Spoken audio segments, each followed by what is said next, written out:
Et bienvenue à tous dans Une semaine dans le monde. Retour sur les 3 grandes actualités qui ont marqué cette semaine avec à mes côtés ce soir Patricia Lémonière, grand reporter. Bonsoir. Ziad Limam, directeur du mensuel Afrique Magazine. Bonsoir également. Bonsoir. Et Richard Verly, correspondant France-Europe pour le quotidien suisse Blick et co-auteur du livre Le bal des illusions. Et Laure Simoès, directrice éditoriale de Cartooning for Peace. Merci à vous également d'être avec nous ce soir. Au sommaire, donc une semaine de campagne pour les législatives en France. Premier grand meeting, exposé des programmes devant le MEDEF. L'incertitude reste totale quant à l'issue du premier tour. Une campagne percutée cette semaine par le viol à caractère antisémite d'une fillette de 12 ans à Courbevoie dans les Hauts-de-Seine. Au sommaire également la visite d'État de Vladimir Poutine en Corée du Nord, une première depuis près d'un quart de siècle. Les parias de la communauté internationale ont signé un accord de défense mutuelle, manière pour Moscou de sécuriser ses approvisionnements en munitions dans le cadre de son offensive en Ukraine. Et puis, visite du nouveau président sénégalais Bassirou Diomaye Faye en France à l'occasion du Forum mondial pour la souveraineté et l'innovation vaccinale organisé à l'initiative de Gavi, de l'Union africaine et de la France. Emmanuel Macron en a profité pour convier à un déjeuner à l'Elysée Bassirou Diomaye Faye, première prise de contact destinée sans aucun doute à redéfinir la relation entre les deux pays. Et premier thème d'une semaine dans le monde, donc ce soir, cette semaine de campagne pour les législatives dont le coup d'envoi a été donné lundi. Campagne express, seulement 12 jours pour convaincre. Avant le premier tour du dimanche 30 juin, s'enchaînent au pas de charge, meeting, exposé des programmes, prise de parole dans les médias. Et puis ce grand oral des partis devant le MEDEF, c'était hier. Campagne aussi percutée, je vous le disais, par un fait divers qui a suscité une très vive émotion. Le viol à caractère antisémite d'une fillette de 12 ans à Courbevoie dans les Hauts-de-Seine. Par ailleurs, dernier sondage IFOP qui donne le RN toujours en tête devant le nouveau Front populaire et Renaissance. Le Premier ministre Gabriel Attal reste toutefois combatif. Écoutez. On voit bien les menaces qui sont face à nous. Il y a 3 blocs dans cette élection. 2 blocs qui sont constitués par des extrêmes et leurs alliances, le Rassemblement national d'un côté, la France insoumise de l'autre, qui carburent sur la stigmatisation d'une partie des Français, pas les mêmes à chaque fois, mais en tout cas sur cette idée qu'il faudrait diviser pour mieux régner, qu'il faudrait dresser les Français les uns contre les autres, carburer sur cette haine et sur la division entre les uns et les autres. Et donc, je vous le disais, ce dernier sondage IFOP qui va s'afficher dans un instant, le Rassemblement national est donc toujours en tête avec 34% des voix, devant le nouveau Front populaire, 29% des voix et Renaissance à 22%. Le RN qui n'a jamais été aussi proche du pouvoir depuis la Libération. Ziad, cette élection s'annonce quand même relativement incertaine. Incertaine. Incertaine. Oui, incertaine, moi je dirais inquiétante. Parce qu'en fait, le mode de scrutin amplifie ce que vous voyez là, 34%, c'est énorme. On l'a dit, avec la possibilité d'avoir des triangulaires dans beaucoup de circonscriptions. Donc à la fin de la fin, ça se joue par circonscription. Candidat contre candidat, l'aspect terroir peut jouer, l'aspect ancienneté peut jouer. Donc il y a beaucoup de choses qui nous échappent, mais la dynamique est là, tous les sondeurs le disent. Donc, il faut se préparer à un premier tour qui sera assez difficile pour le président, qui est d'ailleurs dissous lui-même par une partie de ses alliés qui ont visiblement décidé. J'ai entendu Édouard Philippe dire c'est plus qu'il avait tué la majorité présidentielle. On voit bien que le Premier ministre lui-même joue maintenant son chemin personnel, son positionnement personnel. Donc c'est très spectaculaire ce qui nous arrive. C'est-à-dire qu'on n'avait jamais vu comme ça. Enfin si, on a peut-être vu ça avec Chirac, mais c'était pas la même configuration. Il faut dire qu'il n'avait prévenu personne, comme à son habitude. Donc là, oui, pas Gabriel Attal, d'ailleurs. On continue à chercher quel a été le calcul smart et intelligent qu'il pouvait y avoir derrière cette décision, et on a un peu de mal à le trouver. Patricia. On pourra faire toutes les analyses de la décision du président de la République, sa psychologie, le pari, le coup de poker, etc. Tout ça. Le problème, c'est qu'on risque de se retrouver le 8 juillet avec peut-être une France ingouvernable. Avec une cohabitation. C'est-à-dire même pas une cohabitation, c'est-à-dire on le voit bien, puisque là, on a quand même le nouveau front uni, en quelque sorte de gauche, qui progresse, même si la majorité, enfin l'ex-majorité présidentielle, elle grignote quelques points, mais enfin, on a l'affrontement entre 2 blocs, mais peut-être qu'à la fin des fins, on n'aura pas un qui se détache. Et c'est bien ça, toute la crainte, effectivement, des hommes politiques et des Français aujourd'hui, parce que si personne ne se détache, comment le président va être face avec cette majorité? Comment va-t-il nommer un gouvernement? Alors certains déjà sont en train d'élaborer des scénarios en disant bon, il prendra quelqu'un qui est un peu en dehors de tout et qui tâchera de composer une majorité.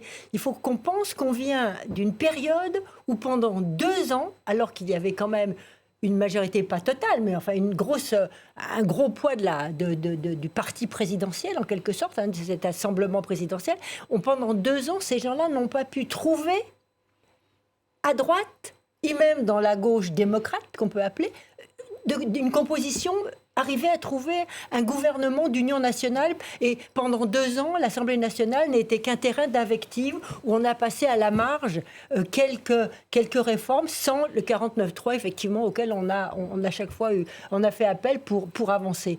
Donc, dans cette Assemblée-là, où il y avait quand même un bloc qui était en avant de tout, on n'y arrivait pas. Alors, quand ça va être 2 blocs qui sont l'un à côté de l'autre très proches, moi, c'est ce scénario-là que je redoute. Alors, effectivement, il y a aussi le scénario d'une avancée ou du Front National ou du Front de gauche, que moi j'appelle plutôt le Front de gauche, qui me rappelle sinon 36, donc je préfère dire le Front de gauche. Mais à part ces 2 hypothèses qui ne semblent pas se dessiner pour l'instant, mais tout est possible. Et je pense que ce qui se jouera à la veille du premier tour, au lendemain du premier tour, sera effectivement très important. Parce que là, on verra s'il y a des alliances qui se font, soit tout à fait contre le Front National, ou totalement des alliances qui se font pour le rejet du président. Et au sujet du Rassemblement national, on a vu ces nombreux appels, Richard, cette semaine à faire barrage au RN. En début de semaine, il y avait cette tribune de 200 sportifs. Il y a eu ensuite de nombreux rassemblements. D'ailleurs, je crois qu'il y a une nouvelle manifestation prévue ce dimanche encore à Paris. Est-ce qu'il existe encore un vote barrage au RN, un front républicain? Est-ce que c'est encore possible? Alors, je pense que ce n'est pas la même chose. Il existe, oui, un vote barrage au RN. Mais est-ce que ce vote prend la forme d'un front républicain, c'est-à-dire est-ce qu'il va de la gauche jusqu'à la droite traditionnelle? Là, j'en doute. Je pense qu'à gauche, il reste un fort vote anti-Rassemblement national et que ce vote va se manifester d'une manière ou d'une autre. Malheureusement, il peut être aussi efficace sur des législatives que sur une présidentielle? Non, précisément parce qu'il va s'arrêter en gros au centre-gauche et début de centre-droit. Et le grand risque, si on en croit les études, c'est que pas mal d'électeurs centristes plutôt conservateurs, s'ils devaient être confrontés à un choix entre le Rassemblement national et le nouveau Front populaire, pour des raisons, vont-ils dire, ou en tout cas c'est ce qu'ils disent aux enquêtes, souvent économiques, liées au programme économique du nouveau Front populaire, ils pourraient basculer du côté du Rassemblement national ou bien s'abstenir ou voter blanc, ce qui dans le cas d'une dynamique favorable au RN est de toute façon un vote qui lui profitera plutôt. Moi, peut-être 2 notes optimistes. La première, optimiste au sens d'une solution possible. C'est pas partisan, c'est plutôt... Premièrement, on a quand même l'impression que la majorité sortante, qui n'était que relative, est un peu en train de se ressaisir. Ils ont été assommés. Emmanuel Macron les a assommés, littéralement. On voit sur le terrain, moi je reviens, j'étais à Nice sur les terres d'Éric Ciotti ces 2 derniers jours, j'ai rencontré des candidats de la majorité relative sortante. Ils ont retrouvé quand même un allant et peut-être, mais le problème c'est que la campagne est très très courte, mais peut-être que cette 2e semaine va être une semaine où on va passer de 22% à quelque chose de plus significatif et à ce moment-là, peut-être se retrouveront-ils en position de nouer des alliances. Il faut l'espérer si on veut que ça fonctionne avec une majorité. Puis ensuite, le 2e élément, alors là, c'est peut-être de la simulation, mais je trouve qu'Emmanuel Macron est d'une sérénité absolue. Alors, j'ai lu dans la presse qu'il engueulait tout le monde autour de lui, qu'il était fâché contre tous ses conseillers, paraît-il, mais quand on le voit en public, les mains dans les poches, souriant, il a l'air parfaitement serein. Et donc le scénario de la démission est totalement exclu. Marine Le Pen, tout à l'heure, lui a encore dit qu'il devrait démissionner. Lui-même l'a exclu, ce qui n'est pas tout. Il n'est pas exclu en cas de crise de régime. Non, on ne peut pas l'exclure. Mais lui-même l'a exclu. Donc je suis comme Ziad, je pense qu'il y a quelque part une lumière dans le tunnel, que seul Emmanuel Macron l'a vu, mais qu'il continue de la voir. Voilà. En soi, c'est plutôt une bonne nouvelle. La crise de régime n'est pas exclue. Non, absolument. Une assemblée ingouvernable qui refuse une la confiance à n'importe quelle nomination de Macron, vous êtes dans la crise de régime plein pot. Alors là, on va découvrir ce que c'est que...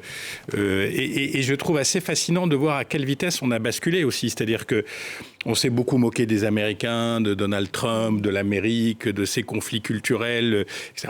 En fait, la réalité, ce qu'on voit, c'est que ces conflits... En fait, le monde vu par les électeurs du Rassemblement national, le monde vu par les électeurs du Front populaire et le monde vu par ce qui reste du centre gauche et droit, c'est trois planètes totalement différentes. C'est-à-dire, on ne parle pas de la même France, on n'a pas les mêmes problèmes, on n'a pas les mêmes référents, on ne se parle plus, sauf par invective.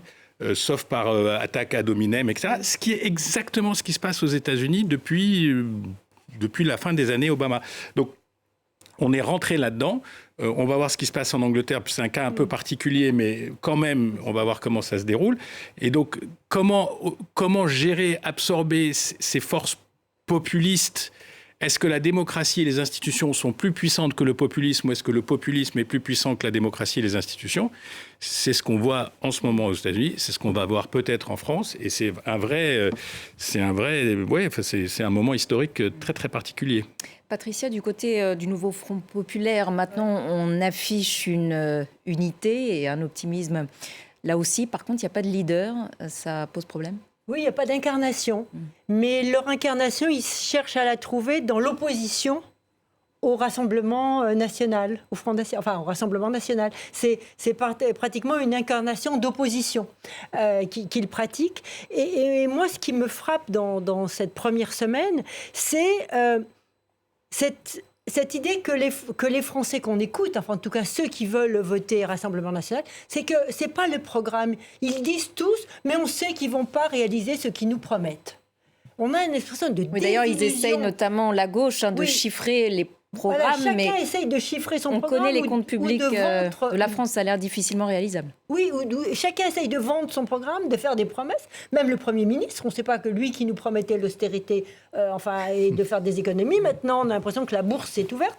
Donc, les Français, quand ils voient ça, ils sortent d'un an où on leur a dit on n'a plus d'argent, il faut faire des économies. Ces 6 derniers mois, l'heure était à la rigueur, etc. Et maintenant, tout le monde y va comme ça. Donc, ils ne sont pas bêtes. Enfin, il faut arrêter de prendre les Français pour des idiots. Ils ont parfaitement compris que tout ça, c'était que des promesses. Donc, ils vont voter au-delà des promesses économiques. Alors, il y a certains qui vont voter pour un rejet total du président. Ce n'est pas les candidats, c'est le rejet du président. Il y en a d'autres qui vont se positionner sur des questions quand même qui restent maîtresses, qui sont les questions d'immigration et de sécurité. Et il y en a d'autres qui vont se positionner, je crois, essentiellement sur le rejet du Front National. Voilà, du Rassemblement national. Richard, s'il ne vote pas sur les programmes, ça peut servir le RN, chez qui on constate quand même une reculade sur un certain nombre de sujets. Je pense notamment à la retraite à 60 ans, à la TVA aussi sur les produits de première nécessité. Le fait que Jordan Bardella ne cesse de reculer sur ces annonces qui avaient été préalablement faites, ça pourrait ne pas le desservir ? Oui, au fond, pour prolonger ce que vient de dire Patricia, il y a 2 lectures de la reculade du RN.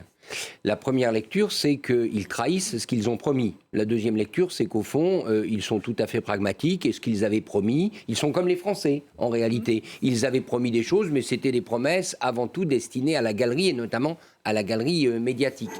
Moi, je pense que l'élan du Rassemblement national, il est incontestable, il risque de se poursuivre, mais encore une fois, la grande difficulté qu'ils vont avoir dans cette deuxième semaine, d'abord, moi, j'avoue que je ne connais pas, j'ai pas regardé la carte électorale suffisamment, ils ont 88 députés sortants dont on peut estimer qu'ils sont plutôt bien placés, tous leurs autres candidats, je ne les connais pas. Qui ont-ils mis dans les circonscriptions ? Parce que l'image de Jordan Bardella, elle fonctionne bien, c'est vrai, mais est-ce qu'elle va vraiment pousser tous les candidats ? Et là, on tombe dans les réalités locales qu'évoquait Ziad. N'oublions quand même pas que le camp présidentiel, lui, a environ 250 sortants. Et que dans une telle période, il y aura peut-être quand même une prime aux sortants. On le connaît, on vous a vu, vous n'avez pas démérité, le président vous a tué, mais vous n'y êtes pour rien, on vous donne une seconde chance. Donc ça, c'est un facteur, je crois, qu'il faut suivre. Et du côté de la gauche, moi, une chose qui me frappe, c'est qu'ils n'arrivent pas à dissiper l'impression qu'ils vont se diviser à peine élus.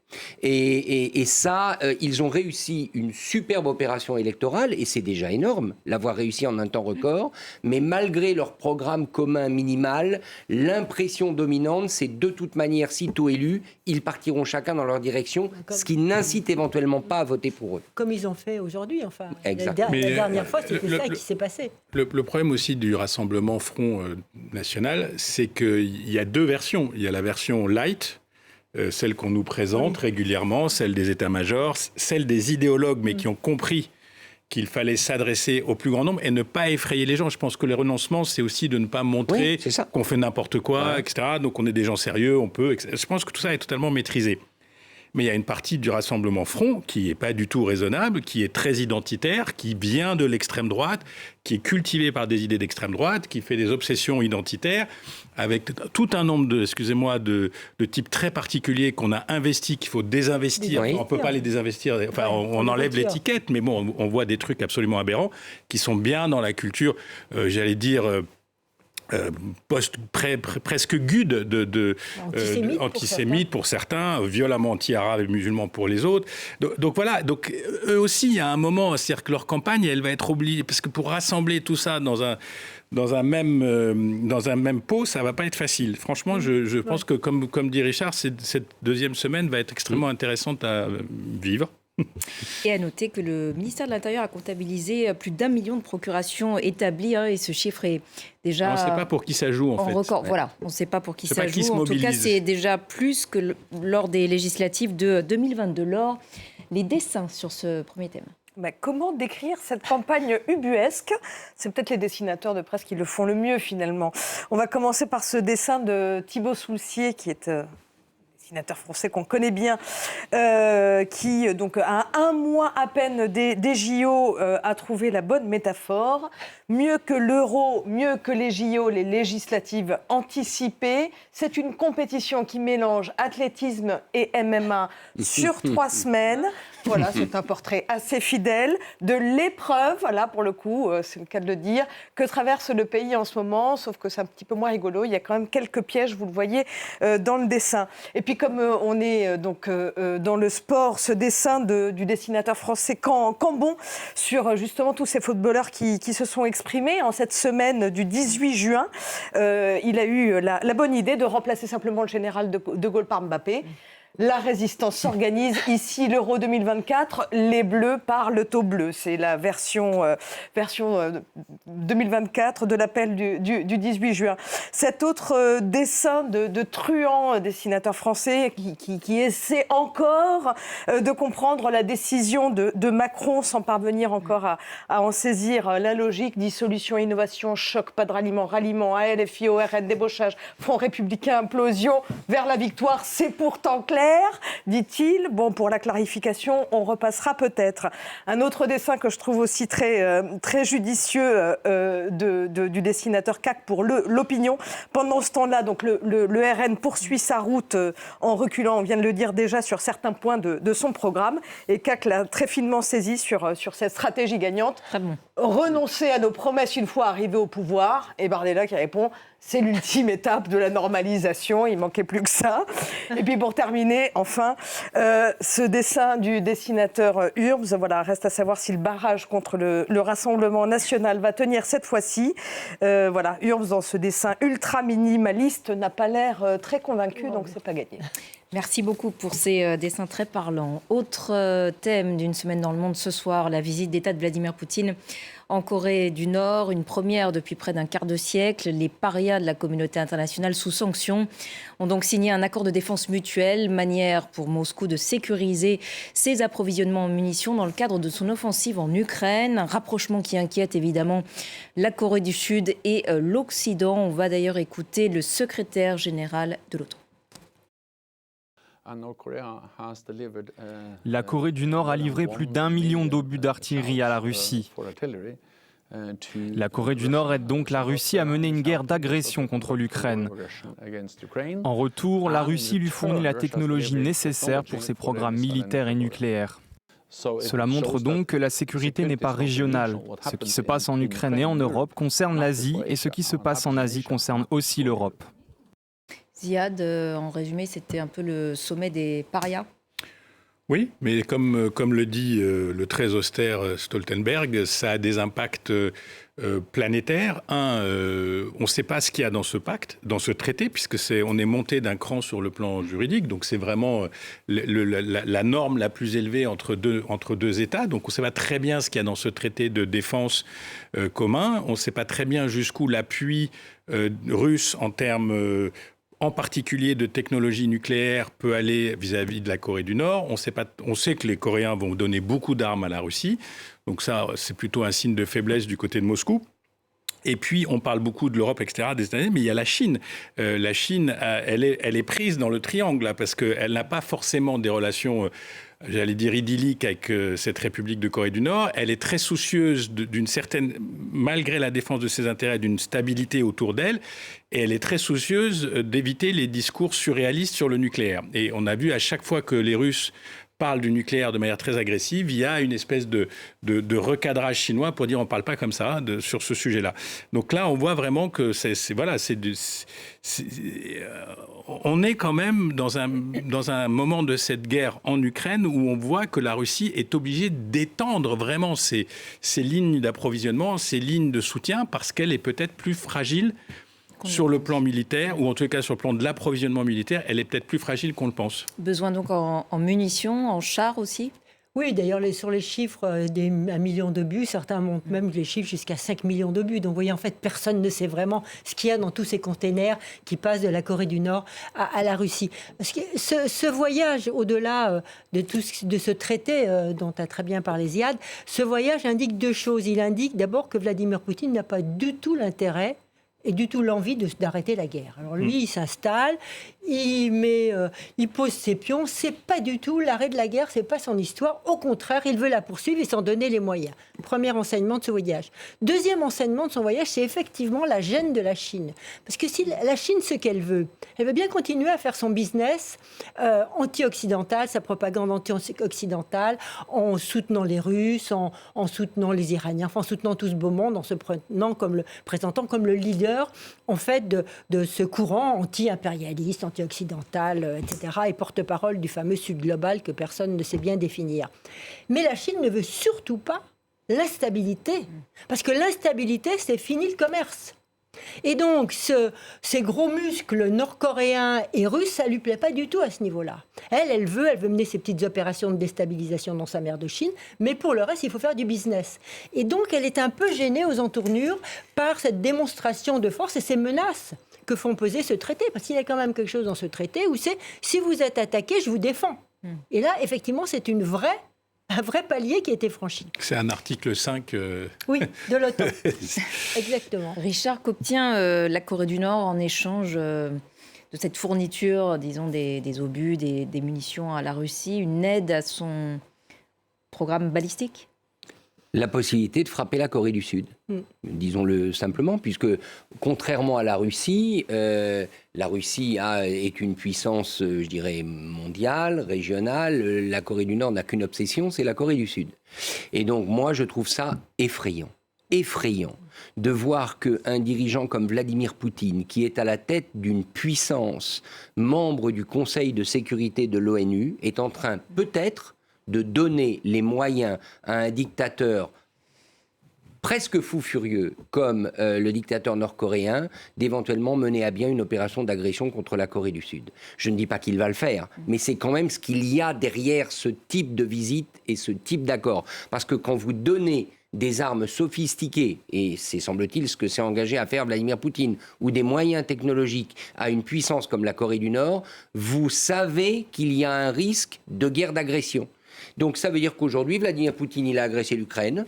Et si la Corée du Nord décidait d'agresser la Corée du Sud et de mettre le feu à l'Asie, ça ne le préoccupe pas plus que ça. Et c'est de la part du dirigeant d'une puissance qui est au Conseil de sécurité de l'ONU. Je trouve ça vraiment effrayant, ça fait froid dans le dos, et je ne comprends pas que ça ne suscite pas plus d'effroi de la part notamment des pays, disons, du Sud global, qui continuent certes pour des raisons commerciales de soutenir la Russie, parce que ça veut dire que véritablement, là, on est en train de donner au régime nord-coréen les possibilités d'une attaque, et une attaque qui peut être terrible. Et les incidents frontaliers se donc quand multiplient. même, revenons à des réalités. C'est un peuple opprimé, c'est un peuple qui a longtemps été en situation de famine, le peuple nord-coréen, et Vladimir Poutine danse tranquillement sur ce volcan en expliquant que c'est normal et que c'est comme ça que fonctionne le monde d'aujourd'hui, terrifiant. Enfin, les Américains sont très inquiets, puisque ça, on le voit, etc. Je ne pense pas que la Chine laisse faire, parce que la Chine n'a pas du tout intérêt, elle a des moyens de rétorsion terribles, économiques, justement, et vis-à-vis de la Corée du Nord, et aussi des moyens de rétorsion vis-à-vis de la Russie, si tant est que cette démarche agressive se matérialisait. Et enfin, et je vais dans votre sens, effectivement, à tous les deux, ce qui se passe à la frontière vers le No Man's Land est très intéressant, effectivement, parce qu'hormis les incidents frontaliers, il y a tout ce travail qui est fait de mines. Et les Nord-Coréens sont en train de remplacer leurs vieilles mines. Alors, de temps en temps, ils sautent sur les mines et ils meurent. Donc dans la zone démilitarisée. Oui, dans la zone ils sont en amont, donc au nord de la zone démilitarisée. Ils sont en train de remplacer les vieilles mines par des mines plus sophistiquées et plus récentes. Et c'est durant ce travail que il y a eu des incidents où certains ont été tués. Et donc ça, c'est si vous voulez, c'est suivi de très près, effectivement, par tous les services d'espionnage du monde. Mais il y a vraiment une volonté, effectivement, comme vous l'avez dit tous les deux, volonté nord-coréenne d'en découdre. Et une proximité idéologique aussi entre les deux dirigeants, au-delà de l'opposition à l'Occident et à ce qu'on vient de décrire ou... L'anti-occidentalisme, c'est le trait majeur. Après, est-ce que ce qui reste de la dictature populaire russe, je ne sais pas. Enfin, la Corée du Nord, c'est quand même un pur État stalinien au sens propre. Franchement, je ne pense pas que ça se joue là. Après, moi, je tempérerais un peu. Je pense que Poutine, d'abord, il a tendance à jouer ce genre de partie de poker en disant « je suis capable de ». Et je pense je suis assez d'accord avec toi, Richard, sur le fait que c'est donner des armes, mais quelles armes ils vont donner, qu'est-ce qu'ils vont transférer, qu'est-ce qu'ils ne vont pas transférer. Je pense que ça, c'est pas très clair. Il y a eu des messages vis-à-vis de la Corée du Sud en disant « si vous êtes sympa, si vous êtes gentil, si vous arrêtez de livrer des armes. On va peut-être rouvrir les liaisons aériennes entre Moscou et Séoul. Bon, après, les Sud-Coréens, semble-t-il, font transiter leurs armes par l'Europe. Donc tout ça est un jeu à 35 millions de bandes. Et où Poutine, chaque fois qu'il est en difficulté, il sort un truc pour dire « attention, je suis une menace crédible et il ne faut pas rigoler avec moi ». Donc au début, c'était les armes nucléaires. Puis c'est maintenant des alliances qui prennent à rebours le camp occidental, parce que là, c'est vraiment une prise à rebours. On est dans un autre théâtre. Donc il envoie ces messages-là. Est-ce qu'il est suicidaire au point d'aller déclencher un conflit dont on ne maîtriserait pas? Alors là, pour le compte, on peut parler de Taïwan, mais là, franchement, on serait la Corée du Sud. Le niveau d'alliance entre la Corée du Sud et les États-Unis, c'est pas le même niveau que Taïwan et les États-Unis. Donc on serait vraiment dans un conflit ouvert, déclaré immédiatement. Donc je ne pense pas qu'on en soit là, mais parfois le pire n'est pas exclu. Et il s'est rendu au Vietnam ensuite, c'est très intéressant, parce qu'au Vietnam, il a aussi essayé d'ouvrir une brèche. Là, au Vietnam, c'est une Asie du Sud-Est qui est plutôt pro-occidentale, ou en tout cas qui travaille bien avec les Occidentaux. Donc oui, c'est un semeur de désordre mondial, littéralement. C'est-à-dire qu'il est prêt, Vladimir Poutine quand même, moi je suis plus sévère que Ziad, je pense qu'il est prêt à enflammer le reste de la planète pour gagner en Ukraine. Donc ça s'appelle un pyromane. Littéralement, Vladimir Poutine est aujourd'hui un pyromane. Il y a une vraie montée des tensions, et cette montée des tensions va entraîner un renforcement des alliances japonaises, australiennes, américaines, etc. Et donc là, les Philippines, et là on va avoir de ces pays, en particulier le Japon et les Philippines, eh bien, une demande de renforcement militaire et de renforcement d'alliances. Donc on a une montée des tensions. Mais encore une fois, les Chinois ne sont pas acteurs de la montée des tensions. Non. Ils sont au contraire... Pour la stabilité. Oui, et puis pas la guerre chez eux, quoi. Et en réponse à cet accord de défense mutuelle conclu cette semaine, la Corée du Sud a annoncé aujourd'hui qu'elle envisageait de livrer des armes à l'Ukraine. Oui, mais pour l'instant, elle le faisait en passant par l'Europe, comme l'a dit Ziad. Donc là, ça serait de la provocation de dire je l'annonce, je le fais directement. Elle le faisait. En tout cas, le dire, c'est un message. Donc voilà, mais c'est aussi message à message. On répond aux provocations. On parlait de l'inquiétude des États-Unis aujourd'hui. En cas de victoire de Donald Trump, on sait qu'il avait rencontré à l'époque Kim Jong-un, enfin sans grand succès, sans grand résultat. Mais bon, qu'est-ce que ça peut donner ? Qu'est-ce que ça peut donner ? Peut-être à nouveau une rencontre qu'il mettra en scène. Donald Trump, à coup sûr, il essaiera. En tout cas, d'aller rencontrer le dictateur nord-coréen. Une des dernières fois, c'était à Singapour, je crois. Il rééditera peut-être cela. Je ne vois pas tellement ce que ça peut donner. Je pense qu'il fera ce qu'il fait toujours. Donald Trump, s'il arrivait au pouvoir, il ira voir les Sud-Coréens et il leur dira « J'ai du matériel à vous vendre pour vous protéger, achetez-le-moi ». Donc il fera de la surenchère et il cherchera à gagner le maximum d'argent pour les États-Unis sur le dos de ce conflit potentiel entre les deux Corées. C'est ce qu'il a toujours fait. Rappelons que, et Ziad le disait très justement, c'est bien plus qu'une alliance entre la Corée du Sud et les États-Unis, puisque vous avez à peu près 30 000 soldats américains basés en permanence en Corée du Sud. Donc le moindre missile nord-coréen qui touche la Corée du Sud a une forte chance de tuer des soldats américains. Aussi. Laure, le regard des dessinateurs de presse. Ben là, il y a deux protagonistes qui se prêtent bien à la caricature, enfin, ou alors qui en sont en personne. On va commencer par ce premier dessin du dessinateur espagnol Cap. Les meilleurs amis se sont donc donné rendez-vous à Pyongyang. On le voit ici. Deux dictateurs et puis on l'a dit, deux puissances nucléaires sanctionnées. Ça crée des liens. Et on voit là le Chin-Chin assis juché sur un missile.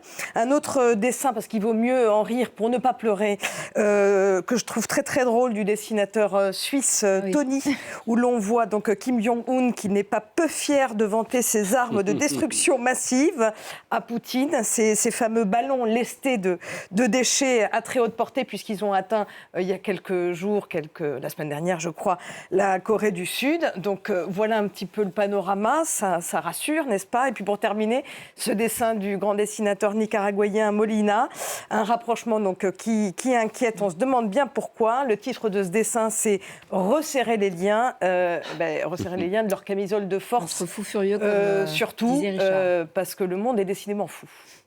Merci beaucoup Laure. Et le dernier thème d'une semaine dans le monde ce soir, la visite de Bassirou Diomaye Faye en France. Il a participé au Forum mondial pour la souveraineté et l'innovation vaccinale. Il a ensuite déjeuné à l'Élysée avec Emmanuel Macron. Première visite pour Bassirou Diomaye Faye hors du continent africain, avec cette volonté donc affichée de partenariat rééquilibré, gagnant-gagnant à l'international et notamment avec la France. Son Premier ministre Ousmane Sonko avait d'ailleurs critiqué Paris à plusieurs reprises ces dernières semaines. On va écouter quelques Sénégalais. C'était juste avant la visite de Bassirou Diomaye Faye. Pour entre réaction de France et Sénégal, personne ne condamne ça, mais ce que nous voulons, moi, respect. Respect d'abord. On doit normalement apporter quelque chose de bien pour les Sénégalais. Les partis pour les Sénégalais.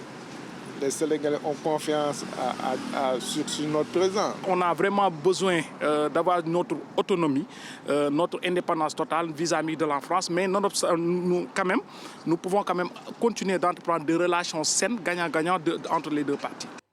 Ziad, c'était donc sa première visite hors du continent africain pour Bassirou Diomaye Faye. On sait qu'il y avait ce sommet sur la souveraineté vaccinale. C'était une opportunité d'agenda ou c'est une priorité aujourd'hui, les relations avec la France ?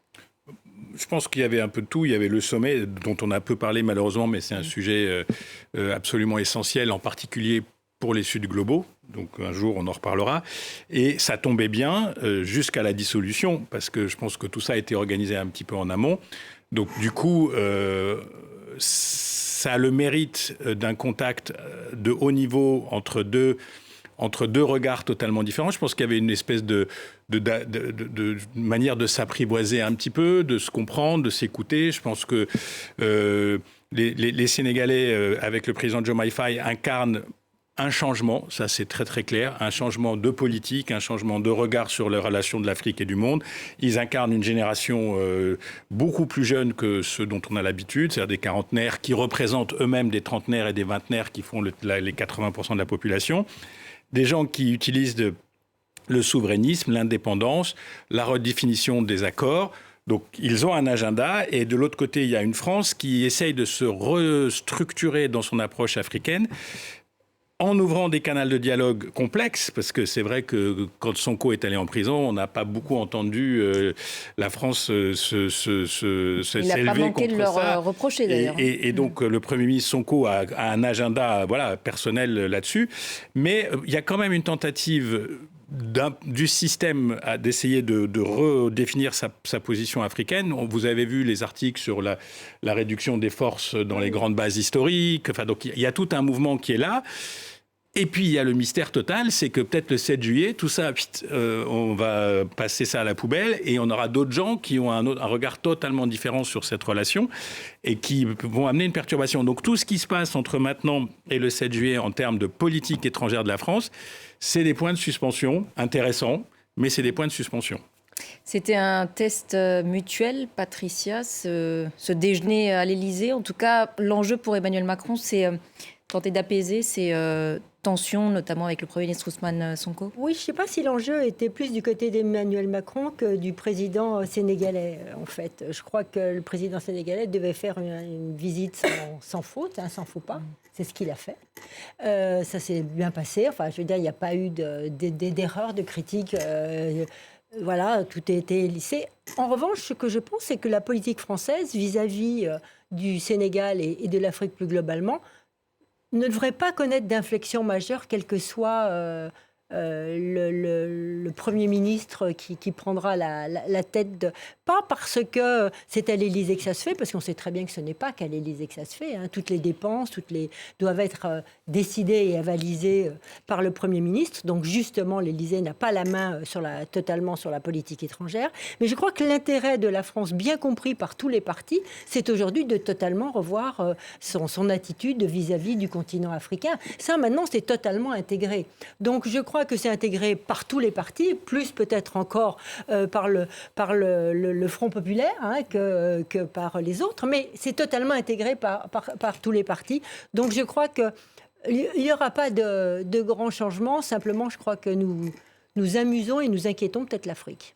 Par quoi va passer ce rééquilibrage avec la France auquel aspire Diomaye Faye? Si vous écoutez les Sénégalais à qui vous avez posé la question, le mot qui revient régulièrement, c'est indépendance, c'est autonomie. En gros, laissez-nous tranquilles, laissez-nous faire ce qu'on veut. Enfin, c'est comme ça que je l'interprète. Alors, autonomie sur quel voilà. les domaines? Le problème, c'est laissez-nous faire ce qu'on veut. Ça veut dire quoi? Sachant qu'il y a des accords qui existent, il y a une aide publique au développement qui existe, l'aide française, il y a des liens militaires, même si on revoit à la baisse le dispositif. Moi, je suis moins optimiste que Patricia. Je pense qu'à un moment donné, on peut avoir des moments de crispation. Mais je l'ai quand même trouvé, mais les images, c'est difficile à dire parce qu'on a juste vu ça monter des escaliers, mais on ne peut pas dire qu'il a été d'une chaleur extrême envers Emmanuel Macron. Il était quand même sur la réserve, il était quand même beaucoup plus austère qu'Emmanuel Macron, qui ne peut pas s'empêcher toujours d'être très tactile.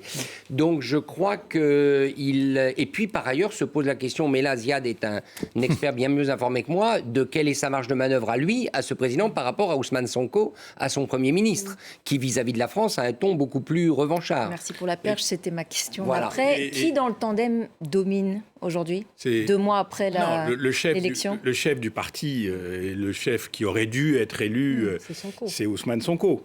Après, le président Diomaye Faye, c'était son partenaire. Ils ont été longtemps à deux, avec un devant et un demi-pas derrière. Après, voilà, on rentre... Un plus véhément, un plus modéré. Oui, enfin, Ousmane Sonko est plus politique, il est plus... il sait parler aux foules, il a su mobiliser. Bon, il a aussi eu ses problèmes judiciaires. Et puis, Diomaye Faye, c'était un peu j'allais dire l'architecte du programme, le concepteur, le monsieur qui a fait le plan. Après, est-ce que ça va résister? Ils ont des enjeux. Il y a probablement des élections législatives, eux aussi une dissolution en octobre-novembre pour essayer de trouver une majorité qu'ils n'ont pas aujourd'hui. On va voir comment ça se passe. Il y en a un qui est élu, l'autre qui ne l'est pas. On va voir comment ça se passe. Donc je pense que leur intérêt pour le moment, c'est de fonctionner réellement à deux. Ils ont une demande intérieure auquel il faut qu'ils répondent. Ils ont fait des promesses auxquelles il faut qu'ils répondent.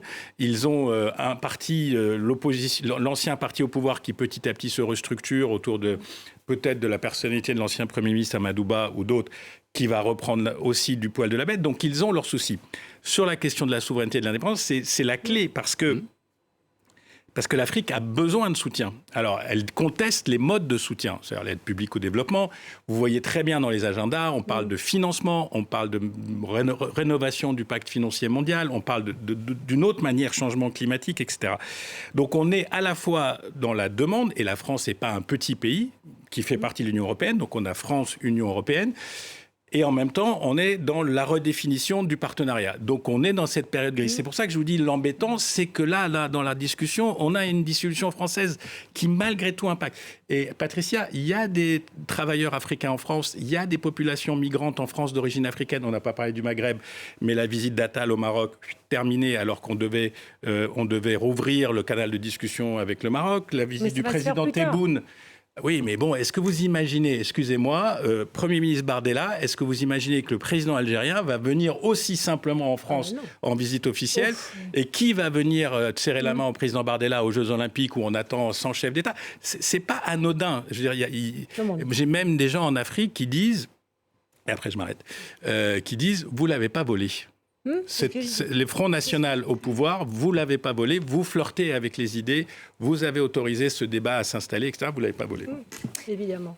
Laure, sur ce dernier thème. Oui, alors un premier dessin du dessinateur tanzanien Mehdi, qu'on connaît bien parce qu'il travaille souvent pour vos confrères de RFI, sur ce fameux déjeuner pour tenter donc de renouer des liens qui s'étaient quand même distendus dernièrement et d'établir ce partenariat équilibré. Ben, c'est un petit peu raté selon lui, on le voit tout de suite par la disproportion et on voit qu'il existe ce petit risque que le président sénégalais vienne manger dans la main de Macron. Ça donne quand même un ton. Et puis pour terminer, un dessin du dessinateur français Placide, que je trouve assez bien vu, parce qu'on parle du départ des troupes françaises d'Afrique, mais après tout, comme dit Ziad, et si bientôt c'était au Sénégal, de nous envoyer des troupes pour venir à la rescousse.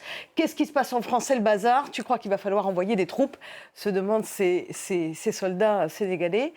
Rendez-vous le 7 juillet. Rendez-vous le 7 juillet. Merci beaucoup Laure pour ces dessins. Merci à vos dessinateurs de Cartooning for Peace. Merci Richard, Patricia et Ziad d'avoir participé à Une semaine dans le monde ce soir. C'est déjà fini. L'émission est à retrouver sur notre site internet, en podcast et sur les réseaux sociaux. Restez sur France 24. Prochain point complet sur l'actualité dans quelques minutes.